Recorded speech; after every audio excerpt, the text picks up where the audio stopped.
Good afternoon, everyone. My name is Colonel Mick McDaniel, Department of the Air Force Deputy Chief Data Officer, and on behalf of Ms. Eileen Vidrine, Data Officer for the Department of the Air Force, I'd like to welcome everyone to the February Innovation Connect Forum.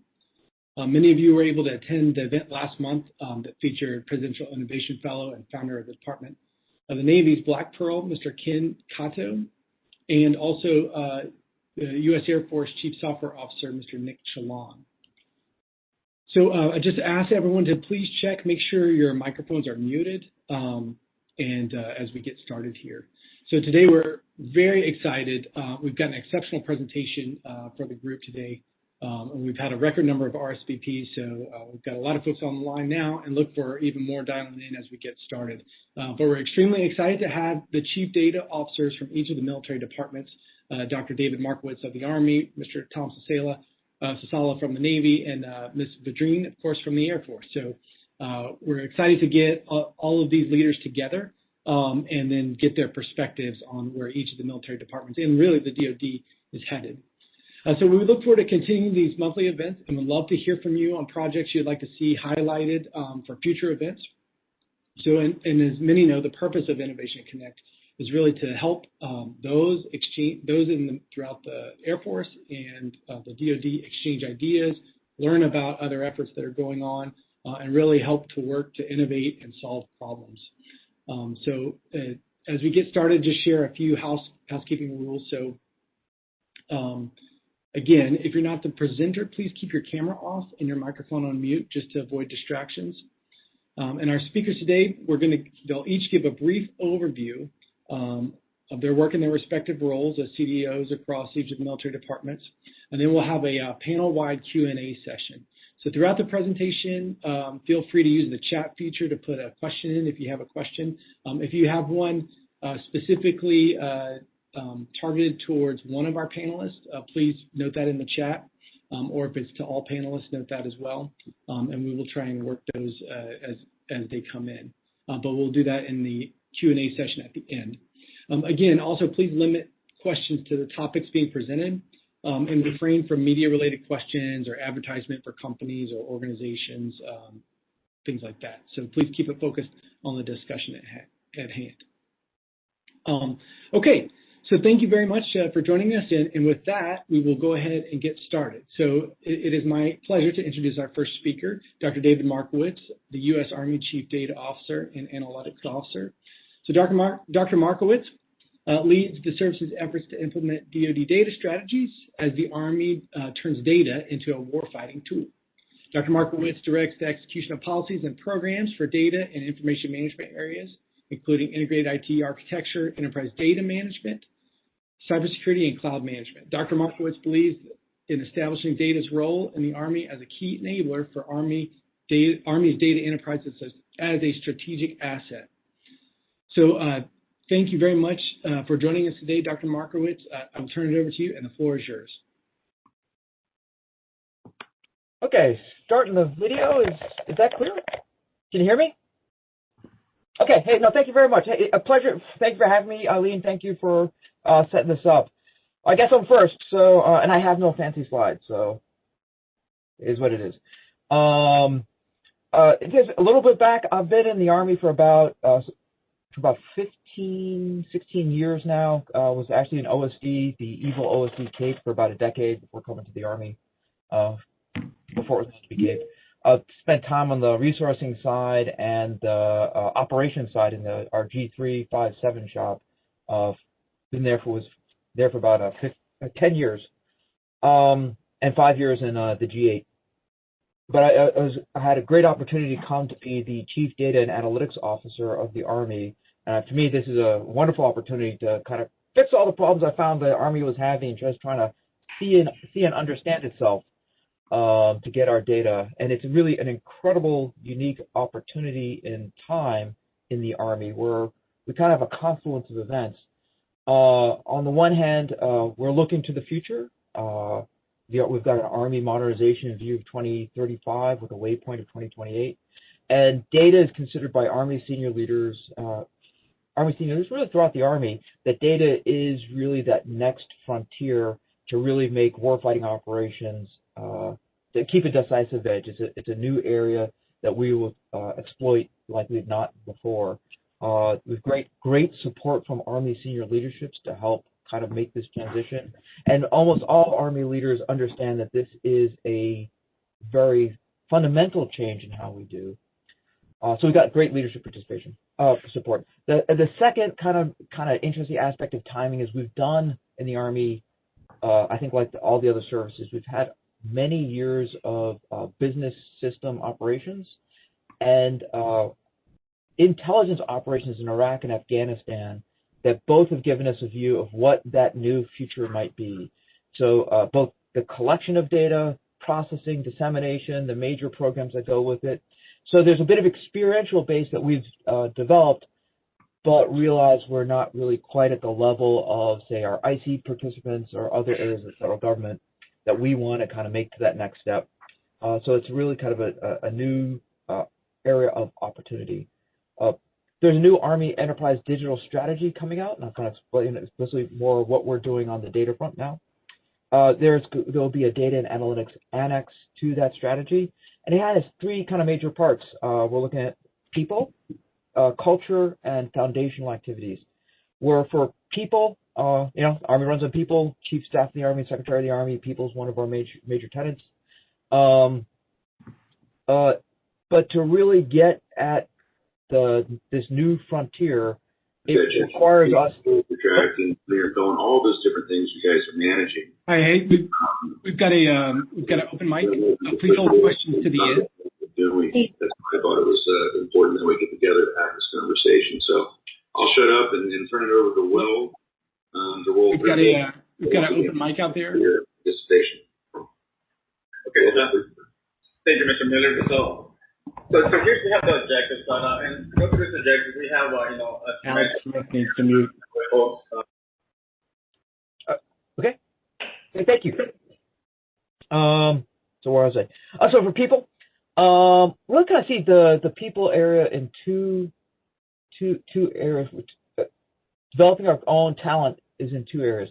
One is kind of a central view of kind of your card-carrying data scientists and data analytics. For us, the Army always likes to have functional areas and specialists. MOS is the same way we kind of created cyber. So we're thinking through probably not creating a new MOS, but identifying either a lead functional area for this and a civilian career field to kind of be leaders in the data science area and data analytics areas. I got my heart set in kind of on the ORSAs and the CP for our career program 36s, our 1515 series. We've already gotten some guidance from the federal government of what civilian areas, and it lines up very well with some of the Army civilian career programs to have kind of leadership in this area. But equally as important on the people front is our generalists. We're finding is that there's huge opportunities for most people who do PowerPoint or Excel spreadsheets. Lowering the barrier of entry for major data analytics is possible by well-defining the data and providing the right data platforms to bring those folks up to a new level. So getting the ability for the generalists to do large-scale data operations is also part of our people view, to get the training available and the tools and techniques out there to lower the barrier of entry. We've got a culture change that we need to do in the Army. As many things in the Army, important things are commander's business, and we believe data is commander's business as well. The chief talks about having data as the new ammunition. And that's really a pretty good reference point if you kind of take it to a few more extremes, especially in terms of like life cycle management. For ammunition, you need to design it and buy it. After you've bought it, you test it to make sure it still works according to the mission needs. You need to build stockage levels and distribute it. And once you're done, you have to dispose of it. That same thing starts to apply for data if you apply it for a mission lens. Do you have enough data being collected to meet your mission? Is it getting to the right point of decision? When do you have enough of it to do your mission, and what point do you want to get rid of it? These are kind of like data lifecycle issues that data as an ammunition has a great example. I even often bring it one step further to kind of put the point in. When a Apache helicopter takes off, you know how many stowed kills are in its rounds that it carries for Hellfire. Same way I want commanders to think through when a unit is about to go on a mission, does it have enough data in terms of stored rounds to get the amount of kills that it needs to do, or whatever mission objective is, translating that data to the mission objective that the commander then understands and knows, do I have the data I need to do the mission or not? That's a mind change and a culture change. Foundational activities we have, we're doing kind of two broad things. We're building a real governance structure in the Army. I think you're probably going to hear that from all the other CDOs. We meet together in a joint venue under Dave Spurk from OSD. In the Army, we divide our mission space into 4 mission areas: business, warfighting, intel, and enterprise IT. And each of those has a mission area data officer. Underneath that, we've started to appoint data stewards who kind of own a domain. On the business side, that could be human resources or finance. On the warfighting mission side, it can be mission commander fires. Those are some of the examples. And underneath them, we've got functional data managers, or more your traditional kind of system owners, and sometimes collection of system owners. So those who know the Army is on like a human resources command that kind of builds and curates the data. Our data stewards being more of a policy level view of what data is should be determined to be authoritative and enterprise available for enterprise use across the Army, or what should be the authoritative data we give to OSD or Congress, kind of what's the best in breed, and then making sure we've got the right access control policies so that we can make data easily understood and easily available. Again, some of those goals for the governance is to make sure data gets to the right echelon of decision, as we kind of talked about for the people side, getting the data out so those generalists can very rapidly start to do data and data analytics. We also have a series of tools. We've got a new experiment with some of our data cataloging tools, and from a Secretary of the Army view, we're trying to move to more of an API structure, and then seeing how we do API management within the Army to make sure our authoritative enterprise data is really available across the Army. And some of kind of a litmus test that we do is make sure we're making the progress that we want. I regularly check how many people are starting to access the data and where data analytics is occurring in the Army. I've seen kind of amazing trends in the last year where really about 5% of the force is actually going from just a data consumer to really being a content producer. That change has primarily occurred because we've eased that barrier of entry, really making integrated data products with kind of clear definitions available to a larger section of the force. That 5% is kind of out there and is kind of becoming a change agent, and we want to make sure we're creating kind of the right set of projects so leaders can monitor it, build upon that type of successes, and kind of snowball. These areas have been a great success. I'd say our challenge areas, for those who kind of want to ask us where we're having trouble, we've made great progress on our business side and our intelligence side.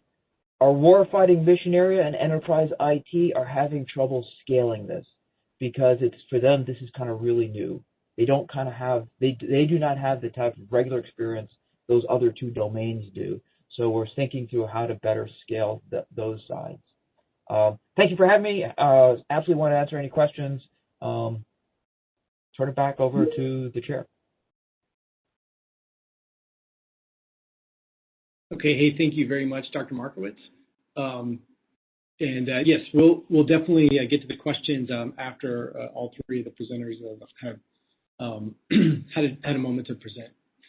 So, and that brings us to our next presenter, who is the Department of the Navy's Chief Data Officer, Mr. Tom Sasala, where he spearheads the Navy's data governance efforts, developing data policy for the Navy, and ensuring the naval workforce is trained on data and analytics.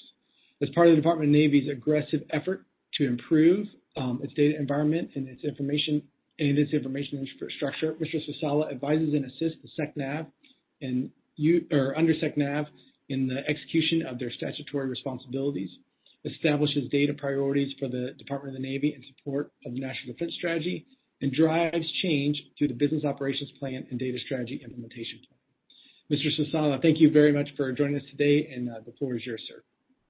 Awesome. Thanks so much. Once again, thanks for having me and for doing this. I think this is an amazing opportunity to kind of get the message out. So I don't know, I guess you guys are going to pull up the slides. And in the meantime, I can just talk a little bit about where the Department of Navy has been over the last couple months, years, and kind of where we want to head moving forward. So unlike the Army, the Navy position, the Department of the Navy's position of the Chief Data Officer is relatively new. It's actually only about 2 years old. And it was in a direct result to the creation of the Open Government Data Act, which requires the military departments to have a Chief Data Officer and to establish a variety of governance and management constructs around data. So I actually joined the Department of Navy about 2 years ago now. I'm getting ready in another couple weeks here to have my second anniversary here at the Dawn. So in that time, we've managed to stand up some governance constructs, stand up some processes and some policies along the way, and also build out an enterprise data platform, which I will talk about in a moment. But more importantly, kind of establish the concept of employment that we're using for the data management, dovetailing that into the DoD data strategy and the Dawn's implementation plan for the DoD data strategy and the data architecture that we come up with as well in the process, and then building out that architecture. So the slide that you see in front of you is just a very super high level depiction of kind of how we're focusing our data activities from a framework perspective, right?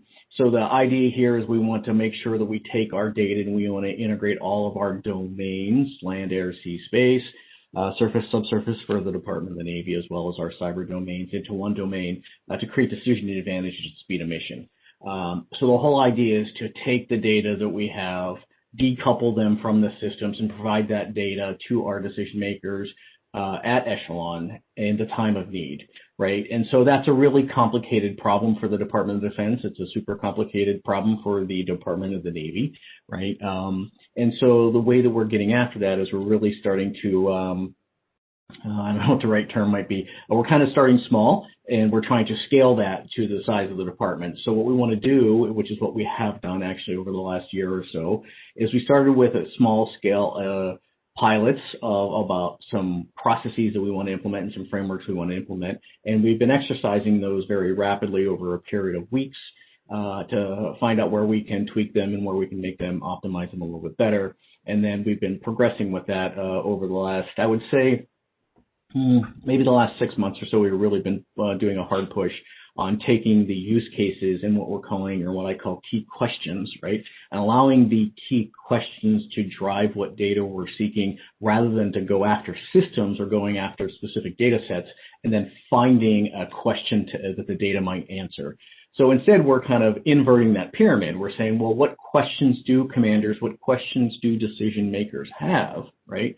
What use cases do they support, whether they're operational use cases, mission use cases, or business use cases, right? And then we say, okay, now that we understand what the question is, we can go out and say, what sort of data might answer this question in a conceptual manner, right?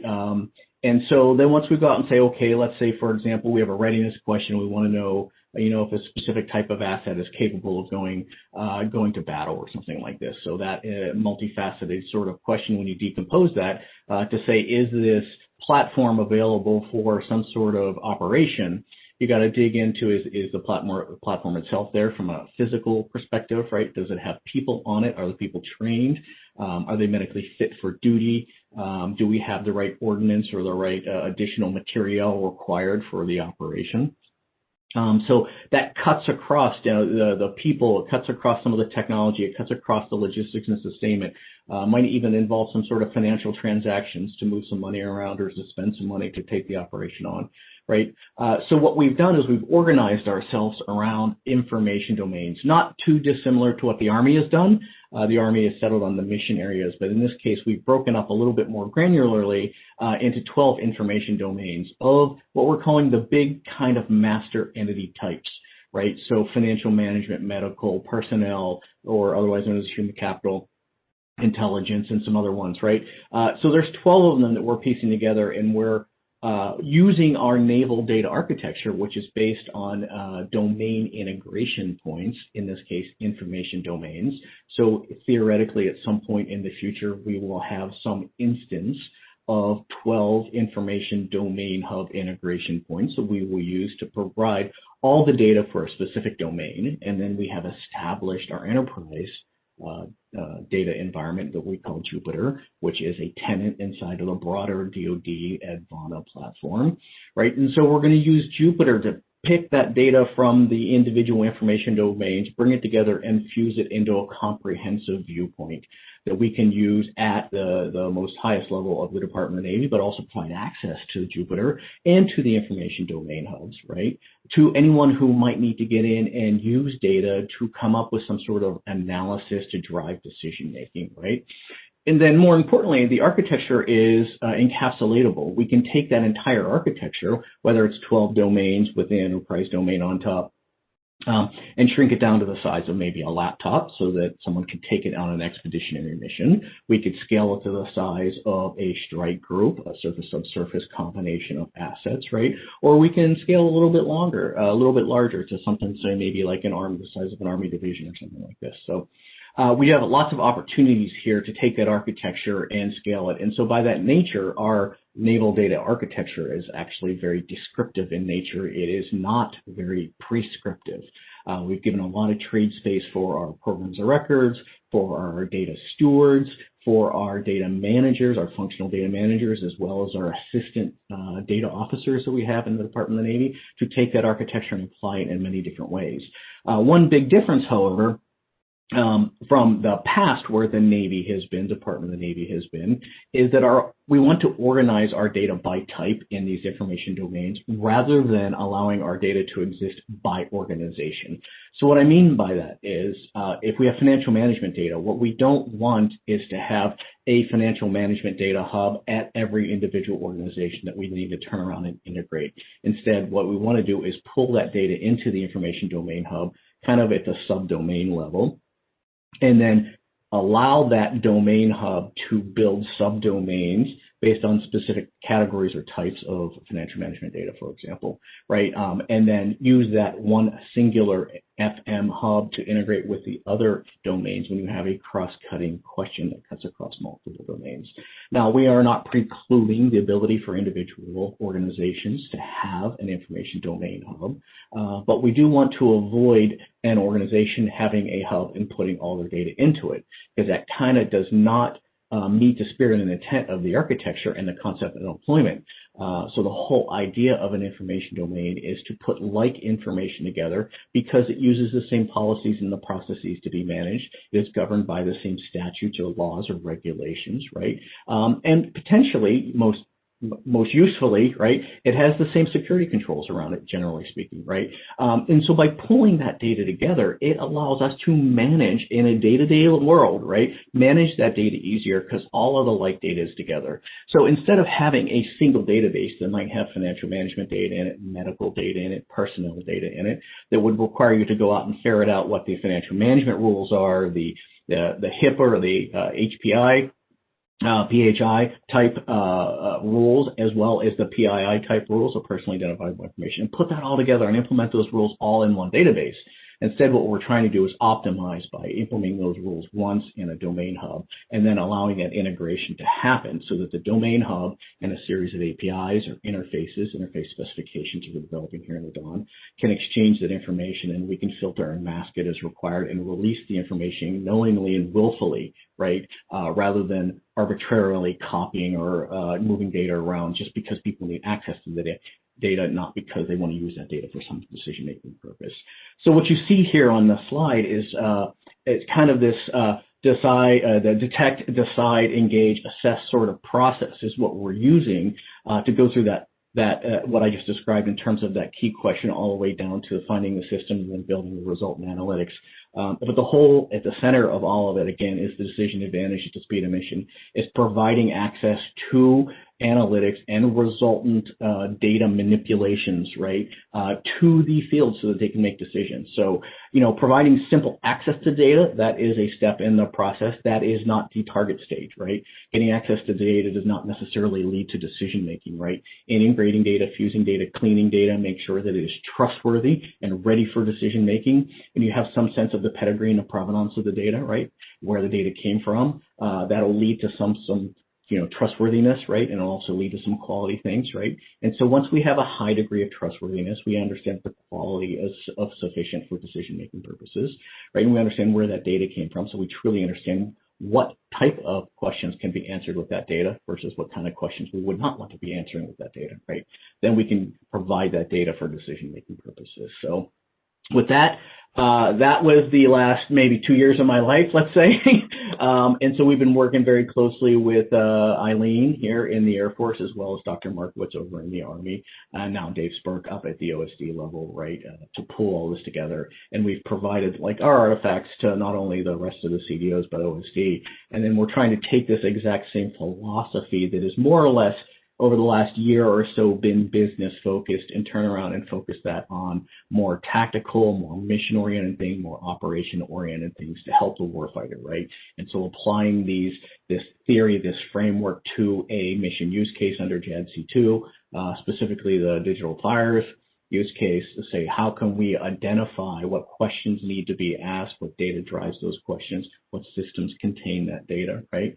And what we found is data actually, the quality of the data and the readiness of the data is directly equivalent to the readiness of our forces. If the data is not available, it is not of sufficient quality, and it is not ready for decision making, then force readiness suffers. So unless we have high quality data and our data is ready for decision making, we are not going to achieve force readiness in the future. And so just like Dr. Markowitz said, data has become the new bullet, right?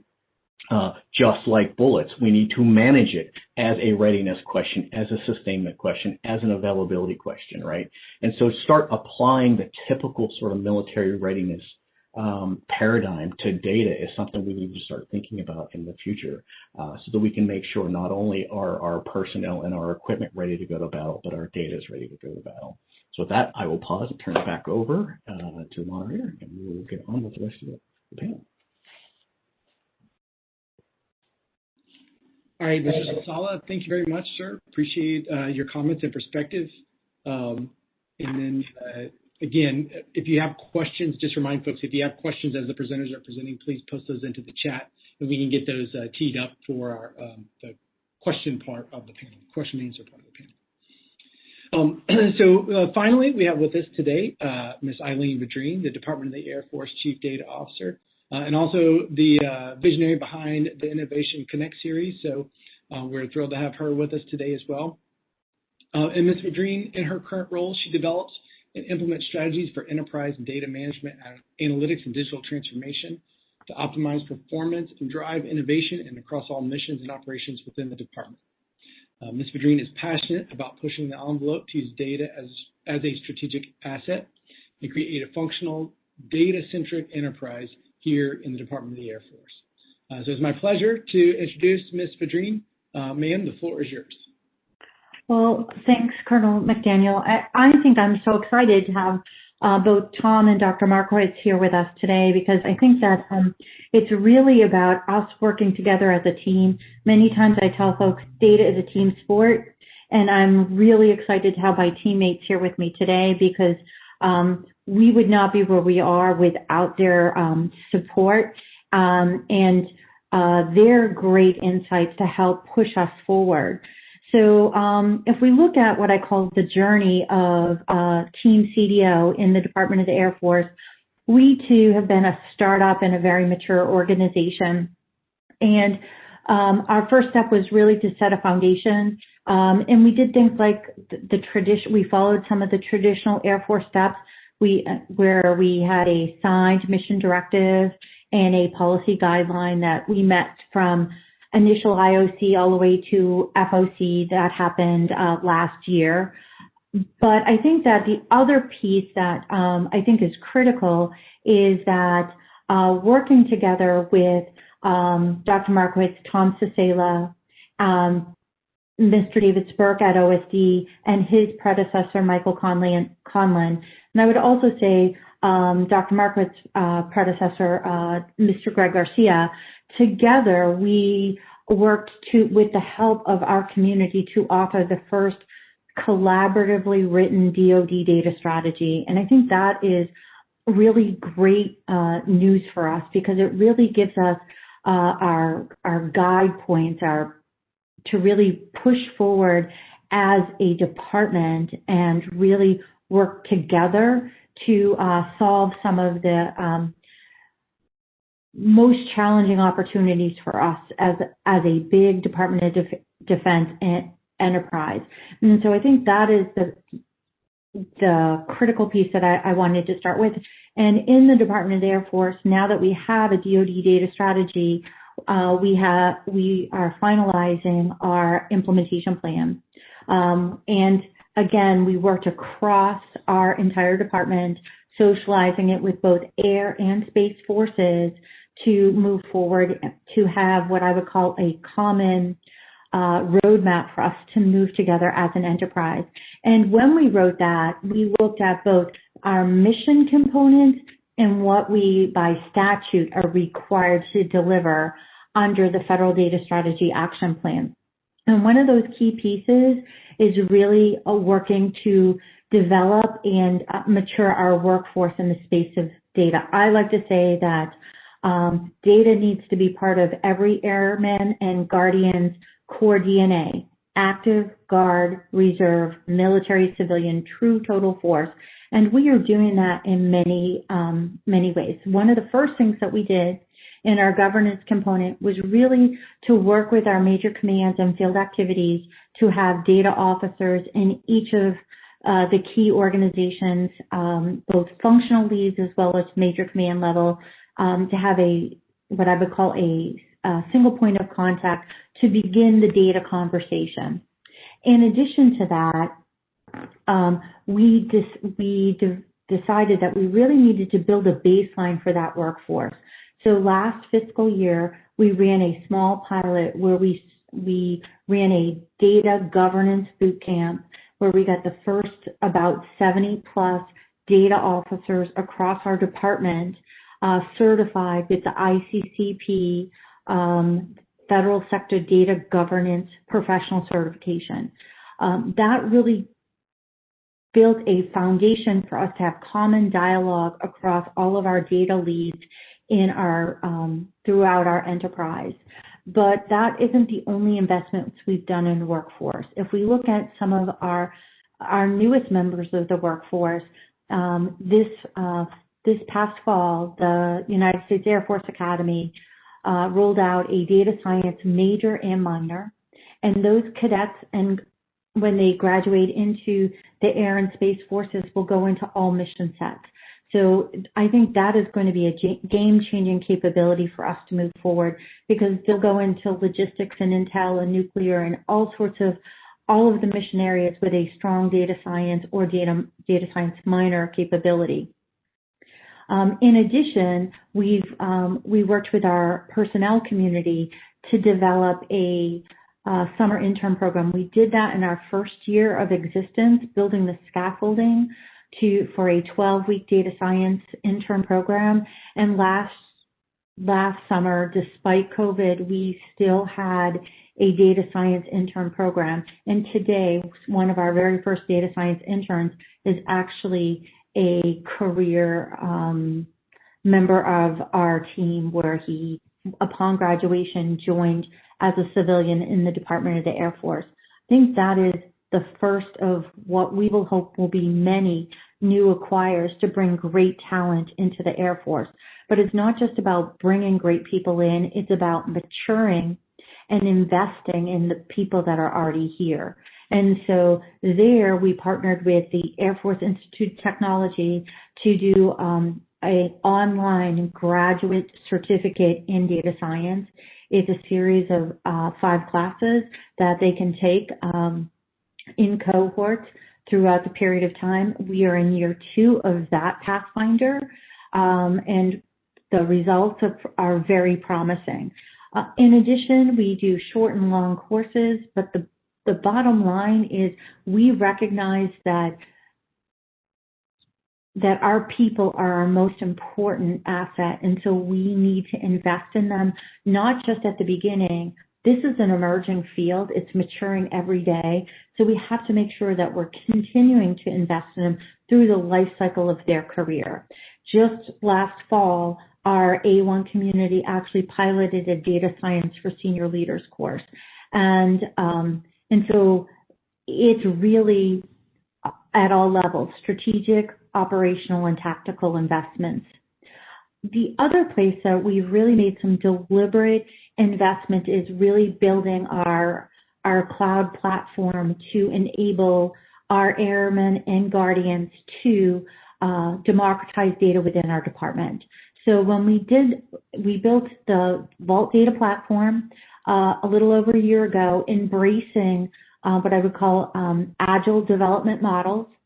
And so we started with an IL4 instance. Today it is up to IL6 cross-domain solution capability to help us really engage and empower our airmen and guardians to really be really their own change champions, and to be able to empower them to solve some of their problem sets using data.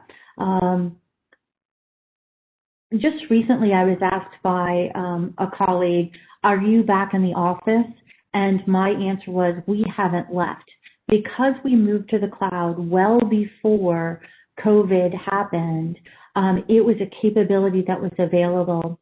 And I'm sure my colleagues that are on this panel also found the same thing, that the demand for the services that have been made available just continue to grow exponentially over the last 6 to 12 months. The last piece that I will say that I think is some of the most interesting components is the ability to, what I'm going to say, look at converging. So during the stand-up phase, we did not want to stop great things from happening in our department. But now we're a little bit further down on our leadership journey, and it's really about how we take all of these pathfinders and really converge to an enterprise. So right now we are in the deliberate process of working with our budgeting community to really create that runway for data in follow-on years. So going through the PALM build and really looking deliberately and intentionally on data investments across, not just in my office, but across the entire department, both Air and Space Forces, I think is going to also help us really springboard and move capabilities forward. So a lot of exciting work. I'm really excited to be here with my colleagues today. Colonel McDaniel, do we have any questions from the field? Yes, ma'am. We are getting a lot of questions coming in, so thank you very much, everyone. Please keep it coming. And again, if you have a question for a specific panel member, please include that as well. So thank you, ma'am, for your comments. Thank you, Mr. Sasala and Dr. Markowitz, all for your comments. I think they're a great way to get us started. But I think now you guys and the audience would love to get the questions, so we'll go with questions first. So our first question comes to Dr. Markowitz. It's addressed to Dr. Markowitz, and sir, I'll ask you to take a look at the specific question since it's addressed to the Army, but then we'll make it a little bit broader and then expand it to the other panelists as well. But the first question, Ms. Vidrine said data is a team sport, and so it involves everyone. And so we'd ask, I'd ask you to take a look at how each of the military departments are leveraging capabilities and others throughout the Department of Defense. If you could share that with us, that would be great.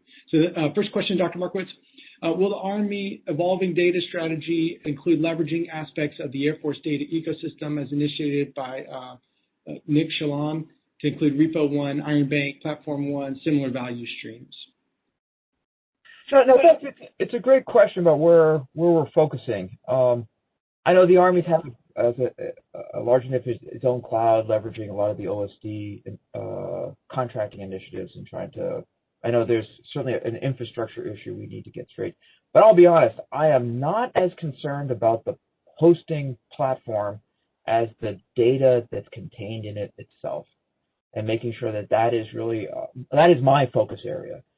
We've got professionals who can talk about what's the best way to construct a cloud instance. Thank God. That's not, as a chief data officer and chief analytics officer, that is not as much my focus as if the data itself is compatible. The areas where we're trying to get leverage across the community, first with OSD, supporting the Advana platform, the Deputy Secretary of Defense, We meet regularly as a group with Dave Spurk to make sure we are sharing what needs to be done at that level. We've also trying to collectively work together on JADC2 with the joint staff and OSD. That is probably more specific on data elements of supported combatant commands. And it really, to my mind, gets into how do you want to fight at the joint level and what is a common set of that. It's not the technical data standard of JSON or XML. Shucks, I'm sure that matters at some distribution level within the tactical network, but for cloud hosting environments, shucks, just let the digits fly. But more importantly, how do you really want to command and control a joint environment? What does it mean to be a target? What does it mean to give an order? How do I prioritize communications? And what, especially from a service, I think I share this with Tom and Eileen, as we do our Title 10 responsibility, we want to make sure that we provide forces that are interoperable across combatant commands. The last thing we want is a C2 system for EUCOM, a separate C2 system for Indo-PACOM, a separate C2 system for CENTCOM, and then blame it on the Army task forces that went into Iraq and Afghanistan. We created sub-unified commands that had their own data command and control structures. We want a JTF when it stands up to have at least some common way of commanding and controlling its forces, because we will not have the time or the patience to set conditions in a pure fight and kind of to wrestle with the data. We need to get that straight from the get-go. I think, Tom and Eileen kind of see that, and that's where we're really trying to drive. So again, not as much on the platform, but on the data. It kind of really ties a bit to, there was another question, if I could just take a stab at it, it's intellectual property. In the Army, we did not do a great job of owning the data and data models that had been provided to us in our major contracting events. We are reversing that full force, that the Army wants to control the data model, the data structure, and the intellectual property associated with the data's manipulations. All the activities the Army is doing from this point forward is to make sure we have clear ownership of that. The issues still apply at these joint environments because we collectively in Department of Defense want to own that property, not just on paper, but have people who really understand it. To really stress Eileen's point, we have to have a workforce that really can understand this type of activity to lead the department in these areas. So all of these are kind of coming together in that idea of IP and sharing. I think just very important. So thank you for allowing me to answer a slightly broader level and hit at the same time that IP question. No, thank you, Dr. Markowitz. So we'll go to the other panelists for that question more broadly, not specifically on those capabilities, but are there areas in the Navy and the Air Force where we are looking to leverage capabilities from either other departments or the joint community? Mr. Sasala. Yeah, absolutely. So I mentioned this very briefly, but Jupiter is actually a tenant inside of Advana. So that's an example where OSD has invested a significant amount of money into the data platform, and we are kind of riding on their coattails to a certain extent, right? So what we did is we, not dissimilar to what Eileen has done with the Volt platform, but we actually paid OSD to make that platform multi-tenant and then became the first tenant of the platform, right? And so the reason that we did that is we didn't have very much capital and we didn't have very much time, right? And so we had to start with something that was already there as a platform that was available for use. So we benefited from the fact that Advana had an ATO. We benefited from the fact that Advana had all of the services available that we needed in large part. There are some things missing, and I noticed there was a question in the chat that I can speak to either now or later. But and so in terms of something like whenever I was at the Department of Army, my previous job, right, participating in something like Platform One or Cloud One, which is what I was working on, was a key component of the Army strategy of moving forward. And so the Navy is participating in similar strategy, right? Where there's something we can leverage, we absolutely want to do it. Where there's something that there's a gap in capability, let's focus our limited resources on building out the gap rather than rebuilding the core infrastructure, right? And so that's really important. Moving forward, and as our top lines, best case scenario are flat, right? So, pulling together, and this is a conversation that Dave and Eileen and Dave Spurk and I have been having as well. How do we capitalize on some of the core services that the MilDeps and the services have as cross-service capabilities? we now all have essentially enterprise data environments. Some have different features than others, right? Can we cross-correlate those and use those as enterprise services? And something that I did when I was intelligence community, Dr. Markowitz mentioned earlier, right? Which is this concept of executive agent status, right? Just simply, hey, let's just give this one entity money from all of us to build the service once, and then we can all use a centralized service like cloud, for example, or we could deploy the service at every location that we need it to be deployed. But the key thing is it's a joint software development, a joint system development effort, right? And it's not, I want to be clear about one thing, it's not that entity going off and building something and hoping that the other people, it'll be good enough for them, right? We've seen that in the past with some joint programs that are not so joint, right? In this case, what I think the best solution is for us all to pony up people, programmers, developers, software engineers, architects, program managers, money people, right, as well as money, right? And we all work as a collaborative team in a CFT-like structure, so that we can actually do it together, and then that way we cover down on the equities, right? And so I think that's a good kind of path moving forward that we need to get more comfortable with as a department and really start using enterprise shared services as a true enterprise shared service rather than maybe taking an enterprise service and standing it up on our own as a MILDEP or as a service or something like this. All right, thank you, Mr. Sasala. Ms. Vidrine. Well, I think I absolutely agree with my teammates here. It's really about us working together. I think that one of the pieces that is really exciting about us is that our platform allows people to bring their own tool, and we work with them to actually bring that capability onto the platform. In the Department of the Air Force, we have reciprocity on for ATO capability. So if a certain software is approved to be on a certain network at a certain classification level, you can inherit ATO approval processes. I think that helps us go faster and be more agile moving forward. But it's really about us being able to do that connection and that linkability. So when Tom talks about connecting to Avana, the Vault Data Platform actually can connect and share data with Avana. And so it's not about it all being in one geographical place, but it is important that we have that connective tissue so that we can actually we can maximize people's resources, use them as springboards to go forward, and really it will help us eventually get to what I would call better costing and better capability so that things eventually become more affordable. So it's really about making sure that we work, that our teammates and use it at that sprint forward, and so that we can really empower our airmen and guardians and sailors and soldiers to really, and Marines, 5 services, working together, making sure that they have the capability that they need to do their job where they are moving forward. Thank you, ma'am. So our next question is from can I just follow one thing that Tom said? I'll be slightly dissenting with Tom, just make things a little interesting. Certain services have to be department-wide, like identity management. But I'd also prefer competition in a lot of the other kind of platform activities.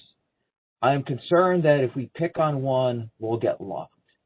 And I think that is potentially a strategic disadvantage for the Army and for Department of Defense versus being nimble enough to take our data and the way we do work to whatever new emerging technologies might be there in 5 years. So I'm not sure, my crystal ball does not, especially my technology crystal ball, at best 3 years, right? Yeah, I don't know what's out in 5 years. I want to be agile enough to dump what I got and go to someplace new, but keep all the data and my knowledge to that new spot. And I think we can we'd be better suited by doing it by admitting that we got a few platforms to work on and let industry feel a little queasy, a little nervous, and compete so they don't get too lazy. That's a good point. Yeah, I agree completely with what Dave said. Yeah. All right. Thank you, sir, for keeping it spicy. So, a very good input too. So I'm taking notes over here as well. Okay, our next question is for Mr. Sasala. One of the biggest this comes from Lieutenant Brown. One of the biggest data-related issues I run into as a weapons and tactics instructor on an MH-60R helicopter is access to data analysis tools within the NMCI environment. So how do we get? Excuse me. I got the question. Okay, great. Go for it. So the long and short of it is, how do we make the tools available and democratize access to the analytics tools as well as data and data access, right? And the short answer is it's already there today. So if you need that capability through the variety of platforms that we've discussed here for you and NMCI, Jupyter is probably the way to go. You have access to it today, right? The challenge there is the right data there that you need. It sounds like you want to use it for a specialized purpose. So what I will offer is we do have the ability to create independent dev streams that are more localized, right, which is what we want people to do. What we don't want is organization-based enterprise analytics, right, but organization-based development activities to do your own localized analytics and then expose the resultant analytics to the enterprise is a good thing, right? So we do have the ability to stand that up. One thing I'll note, there was another question about, what's missing in the platforms. Well, what Eileen just said, self-service, right? Bring your own tool, BYOT, right? We don't have that in the platform today.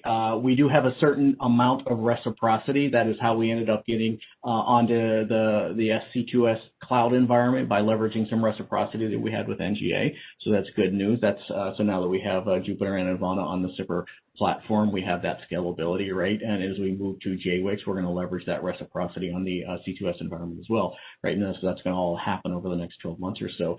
But it would be really nice if rather, like I just said, you can get a development environment and then you can use our tools. Wouldn't it be wonderful if you can get a development environment and then use whatever tool you want, right? And then you don't have to bring the tool to the enterprise, right? You bring the results of the data and the data analysis to the enterprise, right? Because that's what matters, right? To Dr. Markowitz's point, right? Bring that data, and then that's so freeing because then you're, to Dave's point, right? You're not locked into that platform, right? Say you don't like tool X, you want tool Y, and as a lifelong kind of technologist and a recovering software developer and hardware engineer, right? I have the tools that I like, right? And in the interest of full disclosure, I pretty much despise Python for a variety of reasons, right? And so I don't like to write software in it, right? I don't believe that any modern programming language depends on tabs, whether or not it compiles. That's a problem for me, right? So I like C and I like Java, right? So if I would never code analytics in Java, by the way, or C for that matter. But if I wanted to bring that to the platform, I should be able to, right? But instead, what I need to do is throw off my crotchety old hat and get up with the young kids and start learning Python some more, right? But that's a choice, and that does I don't want to say keep the industry off balance a little bit, but what it does is it presents opportunity for industry to come in and say, I have a better solution, right? And then sort of what the IC has done with our IC core services, to Dr. Markowitz's point, right? People vote with their feet, right? When a service is better, people move to it, right? And the service that is not as good can either respond and become better or wither and die, right?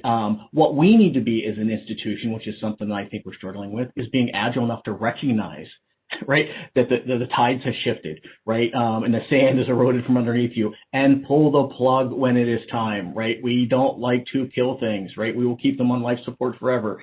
And so we need to have that wherewithal, and we need to have that follow through to saying, okay, it is just time to end this and let's move on to something that's better. So I'll offer that as a kind of a multi-part answer to the couple different questions. There's a couple other small gaps I would offer, but they're not so meaningful to folks. Fully integrating our data catalogs across the MilDefs is something that is my personal interest, right? And then building out that self-serve capability, and really, right now, Advana and Jupyter, and I think Vault and Vantage also are only available on NIPRNet. So you got to be on a Doden workstation to get access to them. To what extent, when we need to and we have to by law share information to the federal government, like how do we do that easily, and then how do we support cross-domain, right? So how do I make sure the data that's on NIPR ends up on SIPR, ends up on JWix, ends up on our SAP networks, right? To the extent that it needs to, right? And how do we do what I call traffic shaping, right? How do we make sure the data that needs to go goes, but the data that doesn't need to go stays, right? And so these are some challenges we're working on. And so I will offer to everyone here on the call, if you have suggestions or ideas on how to do some of these things better, bring them up, bring them forward. We're all for it. And, Don_data@navy.mil if you're interested, or just, send them all to Eileen, Dave, and I directly if you want. I'm going to offer that up. But, thanks. Hey, roger that, Mr. Sasala. Thank you. So our next question will be for Ms. Vidrine. And the question starts with, this is very promising work that the Air Force is pursuing with all the data science investment on the front end with our human resources and Air Force. How are we currently spreading the capabilities to use data to drive tactical and strategic decision-making now? Also, it seems that our current systems need to be upgraded to support more efficient interoperability and ease of use. So, ma'am, I'll pose that question to you. Sure. So the first one that I would say is that one of the other pieces that I didn't talk about in my intro was we have a data lab based out of Andrews Air Force Base, but most of the work is remote work. And we do that specifically, we pick use cases that have enterprise impact, but many of the times they're happening at a MAGCOM or below level. We have great airmen and guardians that come in and say, I have this problem, and I know there's got to be a smarter way to solve it. And so we work to really, what I would say, we will help them take that problem set at a very small level, because sometimes they'll come in with a very large problem and it's like eating the elephant whole. And so we try to scale it down so that we can actually have something to make an assessment from. And if it shows promise, then we can help them scale it to the last mile. Now, we can't do every data use case in the Department of the Air Force, but there are some other points that we're trying to do. One of the things that we've done over the last couple years is we've brought airmen on active duty under MPA reservists, what I call in centers of gravity. So different years we put airmen out in different areas. This particular year, at least for a little bit longer, we have our Colonel Chuck DeStefany out in the Wright Pat Dayton area. We have Captain Tara Healy out in the Nellis Shock area. But we bring folks in, and they become our touch point. They're our boots on the ground program. Dr. Markowitz, you probably like that because that's like an Army term, right? Boots on the ground. So, but the idea is really to have a central point of contact where they can actually move forward and bring that capability possible. And I think the other big piece is that there are great ideas out there with airmen. And so we did our first data-thon for Accelerator and really looked at it over 3 days. And we are about to start our next data-thon later this month, where we're going to try to crowdsource data preparation so that we as a community can use the power of our airmen and our guardians to make data better so that it can become actionable faster. So I look forward to hopefully some of the airmen and guardians that are on this WebEx today to hopefully join us with our data-thon. I think it's 23 February kicks off, just in case people want to know. All right, thank you, ma'am. So our next question relates to cost savings as well as consolidation. So it starts with, years ago, we went through a server consolidation effort as a cost savings effort and found duplicity with many assets. Is there a way we as data professionals could enable a review from the information domain owner's perspective to identify specific ownership and access models of their data for all consumers to leverage to initiate a major culture change? So I know some of the comments in the presentations went towards this. I don't know if Mr. Sasala, if you want to take that, or Dr. Markowitz. Yeah, I'll start real quick. So we're already taking that on right now from a Don perspective, and I believe Dave is doing that as well on the Army side, certainly from the XOR that they had over there. And we're looking to pattern some things after that as well. So, I think it's interesting, because this is not the first time someone's kind of equated data to the data center consolidation effort, right? You know, I think we realize all now that taking on data center consolidation for the sole purposes of eliminating servers maybe wasn't perhaps the best outcome, right? And so taking on data management for the sole purposes of eliminating systems is also not an effective outcome, right? What we're looking for out of the analysis that we're doing from a data management perspective is the deduplication of data and the reduction of rampant, unknowing, or willful copying of data so that we lose control of the data, right? We want to control the data. That is not to restrict access. That is to know when and where the data is being used so that when the data changes, you can be notified, right? When the data has been compromised, you can be notified. If you lose control of the data, we can notify everyone else, right? And look, we're literally experiencing some of these things right now in the Department of the Navy. We had a little issue with one of our databases. A contractor emailed it to himself, right, which is not such an awesome thing to do. We had no idea he even had it, let alone it was fortunate we had some technology to detect that he did it, right? But that's just an example of one little teeny little database that fit into a spreadsheet that could be quote unquote emailed around, right? And so there's a lot of concern, especially if you step back and look at the broader cyber footprint perspective and cyber terrain, right? We just completed an analysis of publicly available data sources for the DoD. On the Dawn side, we took it one step further and say not only what sort of commercial sources are we getting, so we can inventory them, which is a part of the federal action plan and the law as well, to have an inventory of our data sources. But what data do we make publicly available? Right, which is kind of the next logical step, because then that tells us what data is flowing where. Well, it turns out most of the data we identified was not necessarily publicly acknowledged that it was publicly flowing, right? It was data that was being kind of organizationally released at a much lower level than you would expect. And, you know, for the Navy, we've had people grant write accesses to data to our industrial base down at the S4 level, you know, all the way down at a much lower ranking level as well, with no knowledge that this information was going about. And so that's something I know Dave Spurk is concerned about. That is something I just literally pinged him about yesterday. You know, what is OSD going to do to help us out in this regard? So with that, I'll just pass it over to, I guess, Dave Markowitz, see if he has any additional comments over. Yeah, I just want to augment really what Tom has just said. Savings on the servers is like peanuts compared to savings you get like on the data. An example we have for Human Resources Command within the Army, if you look at, they have 180 applications, about half will go to our new ERP system, IPSA.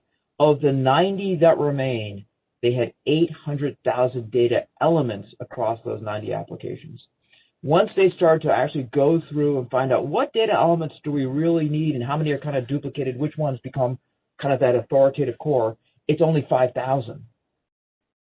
Just the contractor overhead to manage the applications that manage 800,000 elements as opposed to 5,000 elements, that's where the cash is and the expense and the intellectual capital that of the amount of redundancy that is out there. It's also, to my mind, getting that view of a value in the data stream is how you do system consolidation. Almost everyone can say, oh, please, I got to have my system for a certain function. Possibly. But if you think of data as really the glue or the interfaces between most of your business processes, business processes pass data as their primary interchange. Controlling the data and the authoritative data then gets you a good view about how you actually want to redo your business processes. And can you remove steps and make things simpler? So it is, I think, the fundamental way that our Human Resources Command, the Army, is really redesigning itself from a data view to get a much simpler application footprint that's consolidated on what real authoritative data do we really need to get out there. And only, I think, in that kind of new perspective are we seeing really the opportunities. Another opportunity that we just did, kind of having that type of perspective, we've been struggling for a long time modifying our logistics system to incorporate our Army pre-positioned equipment sets. Past, we talked about $20, $30 million bills to modify the system. A relook at what's the authoritative data and how that really passes made that less than $1 million expense, because we kind of redesigned some of the business processes based upon what we thought was core authoritative data. It provides, I think, the new perspective to save us a lot of resources and get the type of outcome that we want. I think this is huge.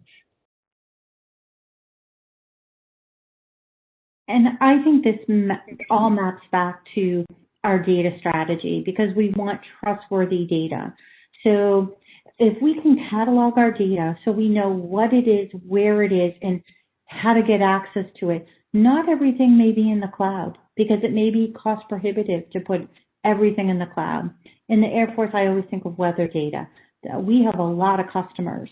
So I challenge a lot of our functional leads. Who are your data customers? How are you meeting your data customers? Sometimes we're very good at collecting data to answer our problems and our challenges, but that same information, those same data sets could be used by other people to also answer really tough challenges. But if they have to rework it many different ways, so think about not just how you need your data, but think of who are your data customers and what is the most optimal way to collect. And I also want you to think about where your gaps are. One of the things that we found out through some of our, what I would call data leadership journey with some of our use cases, is that there are some amazing airmen and guardians out there with really what I call the secret sauce spreadsheet, okay? Because the last, I would say 5 to 20%, they've collected on a spreadsheet that's on their desktop that may or may not get transitioned, but they found a need to collect that information to get to the answer that they needed at the speed of mission. And how do we take that work and circle it back into the enterprise? Because if they need it, there are probably other people in the enterprise that need it too. And we need to be working to see how do we make sure that it's an enterprise asset moving forward. Otherwise, that duplicative, redundant potential capability, it's costing us time and money, and it detracts from our speed of mission.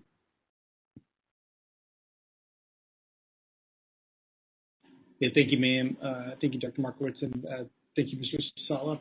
Very good inputs. So we'll shift to, and we talked a little bit about, Dr. Markowitz had mentioned it earlier about identity management, but we'll shift to a broader question about data security. So with the DoD's emphasis on cloud computing and the DoD digital modernization strategy's objective to deploy an end-to-end ICAM infrastructure, especially in the pandemic teleworking environment, how far do you think we are from eliminating nipper, sipper, stovepipes to be able to access data across missions in our own mobile devices? I know that is a very tough question, but I thought I would bring it up here. I'll jump on that one. Okay, thanks, Dr. Markowitz. Not close. You're raising a really great question. I think, at least in the Army, we're struggling with it really hard. And it's aggregation or integration of data as opposed to aggregation, I think is a good way of saying it. I think we're really having difficulty understanding risk and what type of risk we want to put where in the system. We're concerned that some of if you integrate a lot of the unclassified information, at what point does it tip into a more classified view? And we don't really have a good way of expressing that risk and understanding then how to mitigate it. We certainly want to move to more of a zero trust network. It requires good identity management, system management, and data identification. I think we all kind of realize that's a building block for the way ahead. We're not there on the many elements of that building block. I know we all want to be there from ICAM and some form of machine identification, and certainly a way of getting by element data identification, the right metadata.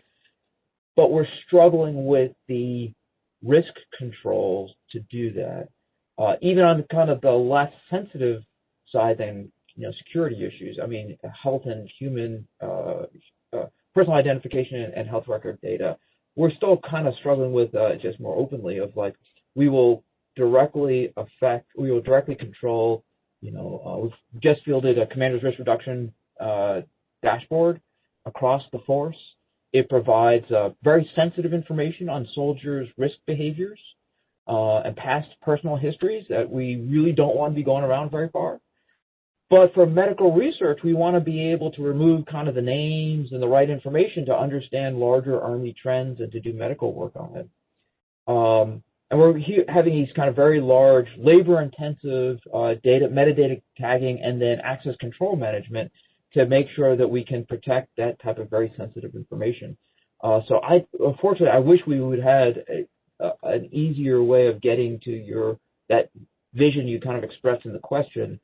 I wish we were faster along it. I think, though, the key part of that discussion way forward is better describing the risk and what risk we're willing to take. Thank you. It's a great question. It's one that we keep on asking. We all need open up thoughts. I think Tom and Eileen said, what are the ideas out there for how to think about this? This is one way open, interesting people's ideas. Yeah, Dave, something I tell people this all the time. So look, again, in interest of full disclosure, right? I'm a recovering cryptologist, applied cryptologist from way back in the day whenever I used to actually write software, not in Python. But the point is the certification and ratification of ComSec for use in operational needs is a risk question, right? We spend a lot of time and energy designing redundancy into ComSec equipment so that when the crap hits the fan, people can flip the plain text bypass switch and just walk away from security altogether and say, we're done here, right? So, what I would tell you is we got to be really sensitive to the aggregation question. But however, I will tell you it is a mathematically incomplete problem that is exponentially difficult to solve, right? There is no computer in the world that can say if you take two pieces of data and let's just assume the data is fully described in terms of its sensitivity levels, right? That by combining those two, that you're going to end up with some resultant sensitivity that is fixed, right? What we see as sensitivity is contextual, right? And it's also temporal, right? So I say this all the time, partially a joke, but I don't really care about my social security number anymore because the Chinese have it, right? And they've had it for many, many years, and God knows what they're doing with it. Who knows, right? We all know this is a fact. It's a matter of public record, right? But on the flip side, I also say that, I like to know where my data is, right? And so de-identification is a problem that has come up at the federal CDO level, or what I should say more specifically or more accurately is re-identification, right? And so in the intelligence community, we had the notion of hydrated and dehydrated data, right? The fully hydrated data had all the data in it and it was good to go, and dehydrated data had been sanitized or somehow minimized in some way. What we're seeing in the public sector is because of all these public source databases that were not available in the past, when you combine those data with the little bit of dehydrated data that we're providing, right, you can fully rehydrate data without having the source data. That's a huge problem for us. And to Dave's point about the sensitivity, right, there's a lot of analysis that we want to do that has a lot of value but raises some kind of ethical questions, right? Not only just classification questions, but ethical questions.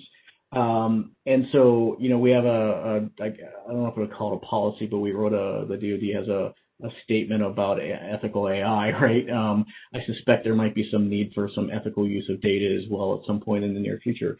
But I wanted to touch on two other things because somewhere in the chat it mentioned MLS, which I'm assuming is multi-level security, and then the metadata tagging thing. I run hot and cold on metadata tagging, but what I would tell you is metadata tagging is a two-folded proposition and must always be at least two-pronged, right? The data has to have the metadata, and you have to have a source that says that the human being has certain metadata attributes, and you have to be able to put them together, right?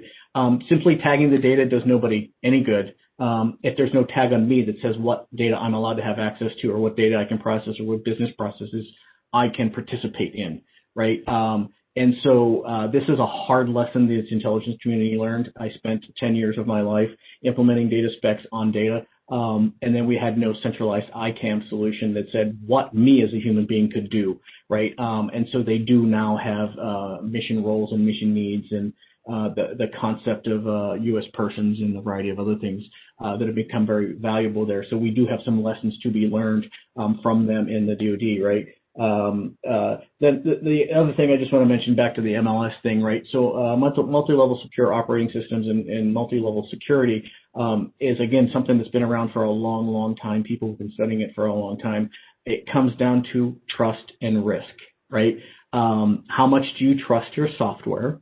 How much do you trust that your software baseline has not been commuted, either intentionally or unintentionally, right? And how much do you really trust that computers are predictive in nature? A computer that will do the same thing over and over and over again, then one day it just goes bonkers and stops doing it that way, right? I don't know about anyone else on the call. My NMCI laptop, it seems to change its personality every day. So I do know with authority that every Wednesday around 5 p.m. it does start scanning itself, and it will do so for 2 full days if I don't interrupt it. So that's the one consistent and well-known thing that I know that it will happen every single day. But, marrying all these things together, right, with properly tagged data and proper identity management, and then what I call risk adaptive access control, right, which is contextual and environmental and based, right? And so giving access to the internet on a ship during a war is maybe not a risk we're willing to accept, right? But on the flip side, during a war, if you're back in headquarters and all you're doing is, I don't know, processing something else, maybe a little limited access to the internet is something you can accept. And so, having the notion, which some folks, Marine Corps specifically that I'm familiar with, have a concept of, we have a force protection condition, right? An infocon condition or an info condition, right? How much do we want to protect our data in any given moment in time, right? Is a variable. It's a rheostat that we can turn up and we can turn down. And so that is a business logic decision, right? So taking the information I should have access to, taking the information I can have access to, and marrying them together with some algorithm that says, yes, today, right now, you can have access to that data. And tomorrow you may not, and tomorrow you may, who knows? And so the easy example I always use for folks is, pre-COVID, right? I should have access to certain data when I'm in the building, and certain data I should not have access to when I'm outside of the building, right? That kind of, this whole remote working thing has kind of changed that equation. So it's a bad example right now. But we just remember, we are trusting our workforce. We're extending our InfoSec boundary out to people's homes, right? And so when I'm engaging in sensitive activities, whatever that might be, I'm working on a contractor, I'm having some sort of sensitive call, right? I should follow some procedures, right? Of closing my door, making sure the kids aren't listening, the dog's not, have a recorder in his collar or whatever, I don't know. So those are just my kind of very random thoughts on a broad swath of content there. So pass it over to Eileen to see if she wants to wrap it out. I think I agree with what my colleagues have said. I think that the one piece that we sometimes gets lost is classification authorities, and they tend to be outside our swim lane, and just like we all struggle for resources, they struggle for resources too. And so I think it's important to, if we want data at the speed of mission, there has to be some investment in the classification authority swim lane moving forward also. All right, thank you all for your perspectives. So that is definitely a tough question to take on, and lots of effort towards it already, and lots of effort towards it in the future. So we'll conclude with some concluding comments from each of our panel members, but I'll ask you a question, each of you a question. So as we look towards the future, we talked about the department's data strategy. We talked about kind of that vision for us as a department. And we talked about a lot of the challenges that are in front of us, and we also talked about a lot of the innovative concepts that each of the military departments have really pushed forward. So I think combining all of these, I'd like to ask each of you where you see data in your department and in the DoD 5 years from now. So here we are on February 8th, 2026. Where do you see data in your military department? So Dr. Markowitz, if you don't mind starting us off. Yeah, no, that's a great question. In about 5 years, we're going to come to that. We expect to be at that kind of interim point for us before we get to the Army of 2035. And the Army is big. we've got certain areas that are doing pretty well and certain areas that are not. The areas that are doing well, I envision them having data analytics more widely spread through. It's expanding that kind of core authoritative data, enterprise authoritative database, data sets, so that analytics can be done almost at all echelons, throughout all of our depots, throughout our human resources command, throughout our finance. In our warfighting mission areas, I foresee in 5 years, first of all, step in 3 and then at the full 5. We're putting some pilots right now to understand really how to do data governance in the warfighting mission space. And to have the data owners with the perspective and vision I think Eileen talked about, that could think about data not only for themselves, but for the institution and for their fellow soldiers. I see that growing through a series of pilots within our warfighting mission space of where to build, starting off probably with soldier activities, leveraging as much as we can from our special forces community, and some of our very focused efforts on long-range fires and protection threads, to see where we can start to share, to build that common data view, to start to gather that data, and then start to provide that kind of enterprise management and governance of it, so that in the 5-year space, we have the data that we need to do things like AI and ML, not only institutionally with the Title 10, but start to have a skilled workforce that can tweak it at point of need when we come into contact with the enemy, and to do that kind of at scale. My hope is at that 5-year point, we'll have enough familiarity with the data and some of it collected. We will start to begin that transformation process at key locations in the Army. Probably not in every one of our battle space areas, but those that we have identified as focus areas for the Army, so that we can eventually get to that Army of 2035 and have it more thoroughly through. So I think we're at an interesting transition point, kind of a tipping point, that if we do this right, in 5 years we'll be set, and we'll have that kind of irresistible momentum in the areas of the Army that are slow. Vision for where we are 5. Hey, thanks, Dr. Markowitz. We'll go to Mr. Sasala next. Hey, thanks. Colonel McDonald, thanks for moderating and keeping us in line. I appreciate it, and that's a great question. What I will do is I will speak in terms of hopes, acknowledging that hope is not a plan, but it is a strategy here in the Department of Defense. So I hope in 5 years this is where we will be, right? I will obviously spend all the energy that I can to try and get us as close as we can to the end state. But I would like to see an environment where we truly know where all of our data is. It would be really lovely if that data not only was cataloged in inventory, but we understood how it needed to be handled, right? It would be lovely if, and this is not likely to happen in 5 years, I will freely admit, but the data is available via some sort of interface that we can, not only catalog it, but we can also sort of index and make it available for discovery. That's going to be really hard with our weapon systems, as Dave mentioned. A lot of our weapons platforms, certainly for the Department of the Navy, an average turn is 7 to 10 years for us to roll something out. Our ships don't come back very often for retrofit, right? But what we want to try and do is turn that dynamic to Dave's point again, in maybe the next 3 years or so, rather than having to bring an aircraft carrier back to port and put it up on dry dock for 6 months to retrofit it with the latest piece of software. Let's put some technology on board that will allow us to keep the software up to date while it's afloat, right? It's going to be a lot harder for our submarines, given the extremely limited bandwidth that they have access to, when they're underway. But certainly if they come to the surface or they're trolling along, that should be available to them. And you don't have to necessarily plug yourself into the port, right? With some of the satellite technology that is coming online, and the goals we're trying to achieve with not only 5G, but the low Earth orbiting satellites, right? Increasing that bandwidth and increasing the footprint globally, right? I think Eileen mentioned the weather data, right? So it's very interesting for the Department of the Navy, and this is something I would like to see change.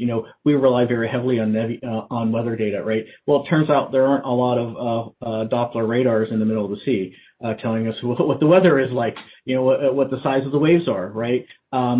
The vast preponderance of the consumers of weather data don't really care so much about that, except for international trade, right? And so we do spend a lot of time curating that data and making that available to certain constituencies, but making it more broadly available to scientists and analysts, right, to do some sort of predictive things, and we're working on that right now from an automation perspective, right? And the last thing, or I don't know if it's going to be the last thing, but one of the other things I want to highlight is just the and we're starting to get there. I think we have a really great group of people right now, but having the Department of Defense come together and work as a team on these problems is something that I see in 5 years is completely achievable, right? And, I'm not talking foregoing our Title 10 authorities or forgetting about man and training and equip, Marines and sailors or airmen or soldiers or whatever, but working together because we have to, right? One of the things I was told I was a young, and Dave shares this story, although he was Army, right? I was a co-op. I started my career as a co-op in the Navy. And I was told about, a couple months in by this salty captain that we worked for, that I mentioned something about the enemy, right? And describing the former Soviet Union. And he said, "Oh, son, that is not the enemy. That is the adversary. The enemy is NSA." Right? The enemy is the Army. The enemy is, right? It's not your military service, right? And I thought that was funny and profound in some regard, right? And so rather than treating maybe our other services or military departments or the members of the intelligence community as, quote, the enemy, right? Because we all have a certain amount of TOA, and the more TOA they have is the less TOA that we have, right? So let's start working together and create true joint programs. I think it's something truly achievable. And with that, it's something that, Dr. Markowitz and I have been talking about, and I think it's really going to take root, and I think it's going to grow. I'm excited by this, which is joint experimentation, right? Is rather than us trying to take big programs of record and move them very quickly, which is almost like against the laws of DoD physics, right? Let's take a program of record and move it incrementally, right, in a very small way, and then make decisions based on what is good and what is bad, right? Again, this kind of vote with your feet thing. If it works, then we can decide to roll it out. But don't make a program milestone decision or a above threshold reprogramming action based off of some PowerPoint charts, right? Let's prove it. Let's gather the data, and let's make a data-driven decision on whether or not we're going to pivot, right? And so, having lived through some of the reprogramming at the Army, back when the network CFT was stood up, there was a lot of information available, right? The data quality of the data was maybe questionable at times, but we made some very large decisions on relatively thin pieces of information, right? And so I think it would be nice to engage in more experimentation. And I think the tools that Dave and I and Eileen have developed from a data management perspective will allow us to do that experimentation more readily, right? And really open up just a wide array of things to get access to. And the last thing I'll just finish with is people, right? Having a knowledgeable workforce, I think, is going to happen over time because the people coming into the DoD are more knowledgeable about data, but educating our senior leaders. So, Colonel McDaniel, soon to be General McDaniel, but my point is the people that we're working with now, whether they're, at the top of their and near the end of their career, or whether at the beginning of their career, those are the people that are going to be the senior leaders of the future, right? So that's the future of the Department of Defense when it comes to data and data leadership and data skills and data acumen, right? And so having those people work together, experimenting very rapidly and changing, I actually heard this at one point during an Army training class, you can't change an organization's culture, but you can create a new one and have that organization adopt the new culture. And I think a little bit what we're doing here is we're not actually changing a lot of the culture, but we are creating a new environment that is more compelling, right? And people, some folks are adopting it, right? And so I think that's going to be, I think something that's going to continue to grow in the next 5 years, and hopefully we'll get to the point where there will be that Dave's point, right, that tipping point, or that inflection point where more of the organization is there than less. So I look forward to that. So I'm excited by that. Over. All right, thank you, sir. Ms. Vidrine.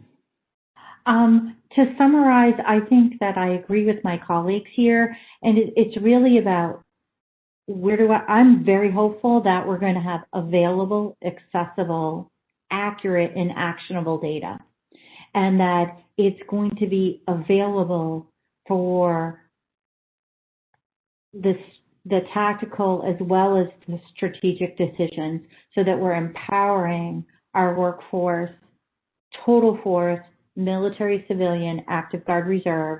And I like to say that data is going to be part of every airman and guardian's core DNA. that they're not going to think about their data skills anymore because it's going to be part of who they are moving forward. And we're already starting to see that in our, what I would say, the younger part of our workforce that have grown up digital natives, who we're actually seeing it at all levels of our organization embracing that change. And we're pretty early in our journey, but I think it's just cool when you have general officers sitting side by side with junior airmen taking online courses out of FIDIC to upskill in data. I just think that's just cool because it's not about what level, it's about everybody is trying to, build that acumen, and soon it's just going to be part of who we are. And I think that's what's so exciting, is that the work we're doing is going to be, it's foundational. And it's just going to get better. It's not going to be easy. If it was easy, it would already be done. So I wish it was done, but we've started the journey in a very deliberate and meaningful way, and I'm just very excited that I have such amazing partners to work with across our department. So thank you. Okay, thank you, ma'am. Yes, I think it's very inspirational to see everyone's vision and lots of challenges, but certainly a lot of goodness lies ahead for us. So thank you very much for sharing your perspectives on that. Okay, so that concludes our panel today. So first off, lots of thank yous. So first off, thank you very much to our panelists. Thank you for taking your time to join us today, share your perspectives. I know we don't often think about it, but these three individuals are the chief data officers for three of the largest organizations in the world. So pretty daunting responsibility and portfolio for these individuals. So thank you very much for what you do every day, and thank you very much for your leadership. Also, thank you to all of our participants. I'm looking up there, it looks like 151 participants we've got online with us today. So thank you very much for taking time, and thank you for what you're doing. Thank you for your questions, and thank you for what you're doing and your interest in this area, because like Ms. Vidrine said, it is a team sport, and we do need everyone's help. And we won't solve this without everyone working together and innovating together. So thank you very much. And then finally, thank you to the team that put this together. So Ty, Lindsay, and Callie, thank you as always for your hard work in making sure that all of this comes together and runs smoothly. So public service announcement, we're going to do this again next month. Invitation will be out. The Air Force Data Summit, the 24th and 25th of February, information is flowing out about that as well. This will be posted in the YouTube channel, our SAFCO YouTube channel. So look for that. The link is in the chat. With that, I thank everyone for your time today, and have a great Monday, and thank you very much for all that you do.